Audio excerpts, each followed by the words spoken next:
राम नाम का स्मरण भारतीय अध्यात्म में एक अत्यंत पवित्र और प्रभावशाली साधन माना गया है। संतों, महापुरुषों और ऋषियों ने इसे साधना की उच्चतम विधि कहा है। किंतु सामान्य साधकों के मन में अक्सर यह प्रश्न उठता है कि जब मन एकाग्र न हो, ध्यान भटकता हो और राम नाम का जप केवल मुख से हो रहा हो, तब क्या उसका कोई फल होता है? क्या यह भी उतना ही प्रभावी है जितना मन लगाकर किया गया जप? इस प्रश्न का उत्तर खोजने से पहले हमें यह समझना होगा कि राम नाम की महिमा क्या है। यह कोई सामान्य शब्द नहीं है, बल्कि स्वयं ईश्वर का स्वरूप है। संत तुलसीदास जी ने कहा है, राम नाम मणिदीप धरु जीह देहरी द्वार, तुलसी भीतर बाहिरौ जो चाहसी उजियार। अर्थात राम नाम वह दीपक है जिसे यदि जीभ की देहरी पर रखा जाए तो वह भीतर और बाहर दोनों ओर प्रकाश करता है। यह नाम केवल एक उच्चारण नहीं, अपितु साक्षात परमात्मा का रूप है।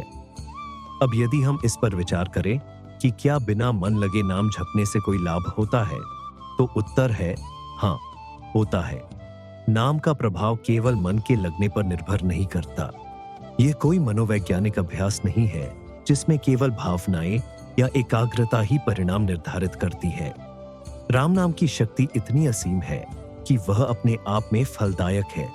यह शक्ति नाम के अर्थ में नहीं, बल्कि उसके स्वर में, उसकी ध्वनि में और उसके पीछे छुपी हुई दिव्यता में होती है। एक उदाहरण से इसे समझा जा सकता है।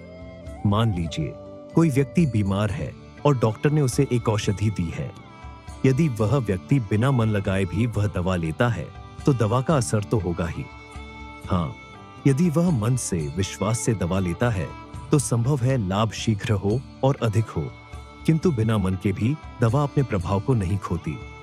इसी प्रकार राम नाम एक ऐसी दिव्य औषधि है जो जीव के जन्म जन्मांतर के विकारों को दूर करती है। संत महात्मा भी बार बार इस बात पर जोर देते हैं कि यदि मन न भी लगे तब भी नाम नहीं छोड़ना चाहिए। मन का लगना हमारे हाथ में नहीं है, पर नाम लेना हमारे हाथ में है। जो व्यक्ति मन नहीं लगने पर नाम लेना छोड़ देता है, वह अपने ही हाथों अपने ऊपर कृपा के द्वार बंद कर देता है। यह सोचना कि अब मेरा मन नहीं लग रहा, इसलिए मैं नाम नहीं लूंगा, वैसा ही है जैसे कोई कहे कि मुझे भूख नहीं लग रही, इसलिए मैं खाना नहीं खाऊंगा।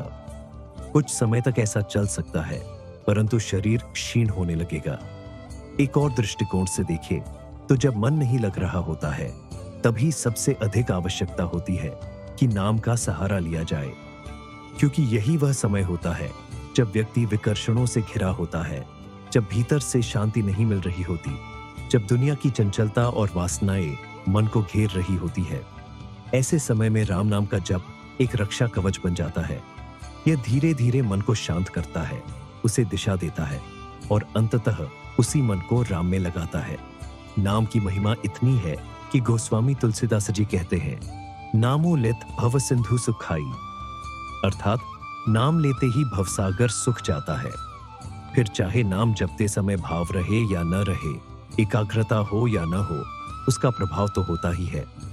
अनेक संतों ने यह अनुभव किया है कि प्रारंभ में मन बिल्कुल भी नहीं लगता था, पर उन्होंने नाम लेना नहीं छोड़ा। धीरे धीरे नाम ने ही उनके मन को साध लिया। एक अत्यंत मार्मिक कथा है एक डाकू की, जो रोज लोगों की हत्या करता था। एक दिन एक संत ने उससे कहा, तू राम नाम ले, तेरा कल्याण होगा। डाकू ने कहा, मेरा मन कहाँ लगेगा? संत ने कहा, कोई बात नहीं, तू उल्टा ही बोल, मरा मरा मरा। डाकू ने कहना शुरू किया और धीरे धीरे उसका उच्चारण राम बन गया और वही डाकू कालांतर में वाल्मीकि ऋषि बना। अब सोचिए, वह नाम भी उच्चारण के रूप में था, वह भी बिना भावना के, पर उसका प्रभाव कितना विलक्षण था। नाम की यह विशेषता है कि वह जीव को पकड़ता है यदि जीव थोड़ा भी प्रयास करे। एक बार कोई नाम का अभ्यास करना शुरू करता है तो भले ही उसका मन इधर उधर भागता रहे, पर नाम धीरे धीरे उस मन को अपने वश में कर लेता है। प्रारंभ में यह प्रतीत होता है कि जैसे हम नाम ले रहे हैं, पर वास्तव में कुछ समय बाद ऐसा अनुभव होता है कि नाम स्वयं हमें लेने लगता है। यह भी समझना आवश्यक है कि मन का न लगना कोई दोष नहीं है, यह तो साधना की प्रक्रिया का ही एक भाग है। मन चंचल है, वह इधर उधर भागेगा ही, परंतु जो साधक इस चंचलता से हार नहीं मानता और निरंतर नाम का अभ्यास करता रहता है, उसी के भीतर वह परिवर्तन घटता है जिसकी उसे अपेक्षा होती है। यह एक तपस्या है, एक अनुशासन है जो धीरे धीरे फल देता है। कई बार हम सोचते हैं कि जब मन शांत होगा तब हम राम नाम लेंगे, पर सच्चाई यह है कि जब तक नाम का सहारा नहीं लिया जाएगा तब तक मन शांत हो ही नहीं सकता। संसार में जो भी आकर्षण है वे मन को बार बार खींचते हैं। केवल राम नाम ही है जो उसे इन खिंचावों से मुक्त कर सकता है। इसलिए जो व्यक्ति बिना मन के भी नाम लेता है वह वास्तव में नाम की कृपा का पात्र बनता है। कई साधकों को यह लगता है कि वे केवल दिखावे के लिए नाम जप रहे हैं, कोई भाव नहीं आ रहा, कोई प्रेम नहीं उमड़ रहा। ऐसे में निराशा होती है और वे अभ्यास छोड़ देते हैं।